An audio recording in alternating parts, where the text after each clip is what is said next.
Good morning students. Our today's class 12th Commerce Subject Business Study Chapter 5.3 topic है हमारा decentralisation. हमने पिछली video में डेलीगेशन ऑफ अथॉरिटी यानी कि अधिकार अंतरण के बारे में स्टडी किया था। अधिकार अंतरण क्या था कि जब जो है मैनेजर काम को सौंपने के साथ साथ अपने अधीनस्थों को काम से संबंधित निर्णय लेने का अधिकार प्रदान करता था, हम इसे क्या कहते हैं, अधिकार अंतरण। तो अधिकार अंतरण का विस्तृत रूप क्या होता है हमारे पास, डिसेंट्रलाइजेशन यानी कि विकेंद्रीयकरण। विकेंद्रीयकरण में निर्णय लेने के केंद्रों में जो है वृद्धि हो जाती है। जनरल मैनेजर हमारा क्या होता है, केंद्र बिंदु होता है, ठीक है। ऑर्गेनाइजेशन से संबंधित सारे डिसीजन कौन लेता है, जनरल मैनेजर। लेकिन डिसेंट्रलाइजेशन में क्या होता है कि जनरल मैनेजर जो है मिडिल लेवल पर जो मैनेजर काम कर रहे हैं और जो लोअर लेवल पर मैनेजर काम कर रहे हैं उनको भी महत्वपूर्ण निर्णय लेने के क्या कर देता है, अधिकार दे देता है। तो इसे हम क्या कहते हैं, डिसेंट्रलाइजेशन। नाम से स्पष्ट है कि सेंट्रलाइजेशन, अगर हम डी को हटा दें तो सेंट्रलाइजेशन क्या है, केंद्र बिंदु। केंद्र बिंदु कौन है, हमारा जनरल मैनेजर। तो जब जो है निर्णय लेने के अधिकार, सारे अधिकार कौन रखता है, जनरल मैनेजर रखता है, तो इसे हम क्या कहते हैं, सेंट्रलाइजेशन। लेकिन जब निर्णय लेने के अधिकार जो है सभी लेवल्स पर डिवाइड कर दी जाता है तो इसे हम क्या कहते हैं, डिसेंट्रलाइजेशन, विकेंद्रीयकरण यानी कि अधिकारों को सभी स्तरों पर डिवाइड करना। विकेंद्रीयकरण की हमें डेफिनेशन दी हुई है अकॉर्डिंग टू कीथ डेविस। संगठन की छोटी से छोटी इकाई तक जहां तक व्यवहारिक हो अधिकारों एवं दायित्वों का वितरण क्या करता है, विकेंद्रीयकरण। यानी कि पूरे संगठन में क्या है, छोटी से छोटी इकाई तक है अधिकारों को डिवाइड करना। डिसेंट्रलाइजेशन की कैरेक्टरिस्टिक्स हमें दी हुई है, ये क्या है, डेलीगेशन ऑफ अथॉरिटी का विस्तृत रूप है, अधीनस्थों की भूमिका के महत्व को बढ़ाता है क्योंकि उन्हें निर्णय लेने के अधिकार है, तो क्या है, वो जो रोल प्ले कर रहे हैं उसकी इंपॉर्टेंस जो है बढ़ जाती है। यह संपूर्ण संगठन में लागू होने वाली प्रक्रिया है। डिसेंट्रलाइजेशन में हम क्या करते हैं, सारे संगठन में जो है अधिकारों को डिवाइड करते हैं, तो ये क्या है, पूरे संगठन में लागू होती है। यह उच्च स्तरीय प्रबंधकों के कार्यभार में कमी करता है। उच्च स्तरीय यानी कि हमारा जो जनरल मैनेजर है, टॉप लेवल मैनेजमेंट है, वो सारे डिसीजन जो है नहीं ले सकता, इसलिए वो क्या करता है कि जो डिसीजन लेने का अधिकार है वो क्या पूरे संगठन में डिवाइड कर देता है, जिससे क्या है उसके कार्यभार में कुछ कमी हो जाती है। इससे निर्णय उन कर्मचारियों द्वारा लिए जाते हैं जिन्हें इन निर्णयों को लागू करना होता है। निर्णय कौन लेगा, जो इन निर्णयों को लागू करेगा, जिसे अधिकार दिया गया है। इसमें अधिकारों के साथ साथ उत्तरदायिता का भी हस्तांतरण हो जाता है। हमने अधिकार दिए हैं तो क्या है, उत्तरदायिता। जिस व्यक्ति को अधिकार दिया है वो क्या है, उस काम के लिए हमारे प्रति क्या होगा, उत्तरदायी होगा। उत्तरदायिता भी इसमें हस्तांतरित हो जाती है। इम्पोर्टेंस क्या है डिसेंट्रलाइजेशन की, डिसेंट्रलाइजेशन क्यों लाभदायक है, अधीनस्थों में पहल क्षमता का विकास। जो भी हमारे सबॉर्डिनेट्स हैं उनमें क्या है, पहल क्षमता की विकास होते हैं, यानी कि वो काम को करने की पहल करने लगते हैं।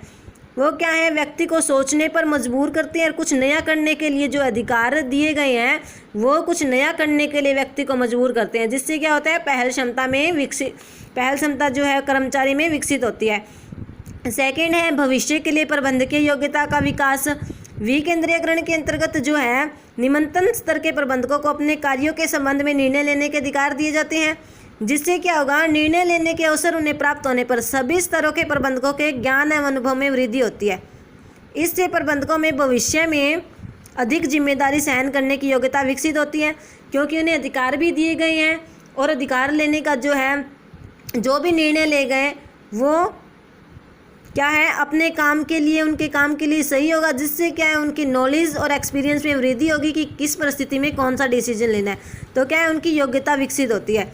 क्विक डिसीजन मेकिंग, जो काम व्यक्ति कर रहा है उस काम को करने का, डिसीजन करने का उसी अधिकार है, तो क्या है, वो अपने काम से रिलेटेड जो भी निर्णय लेना है वो आसानी से ले सकता है और जल्दी ले सकता है।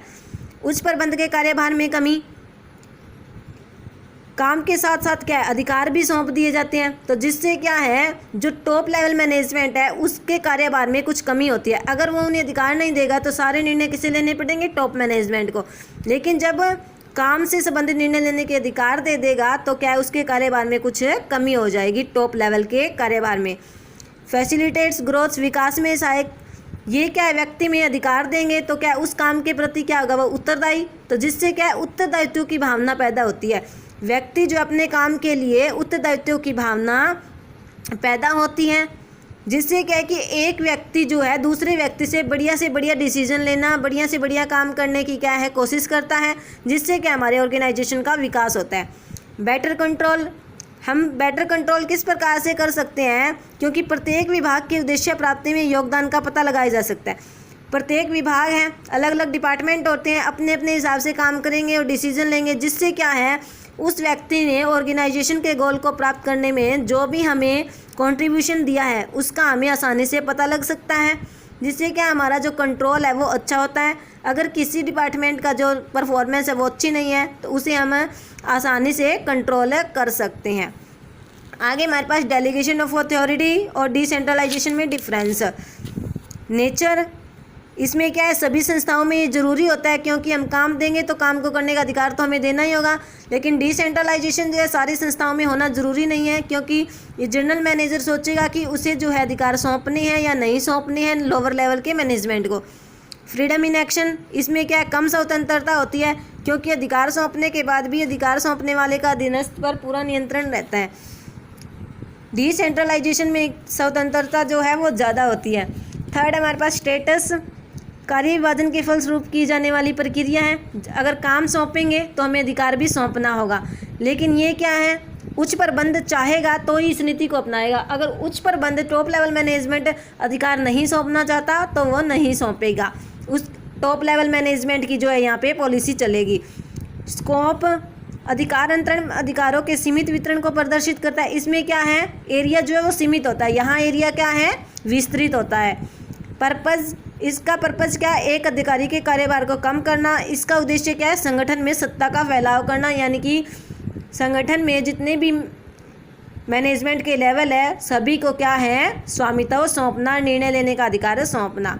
तो ये था हमारा डिसेंट्रलाइजेशन, डेलीगेशन ऑफ अथॉरिटी और डिसेंट्रलाइजेशन में डिफरेंस। थैंक्स।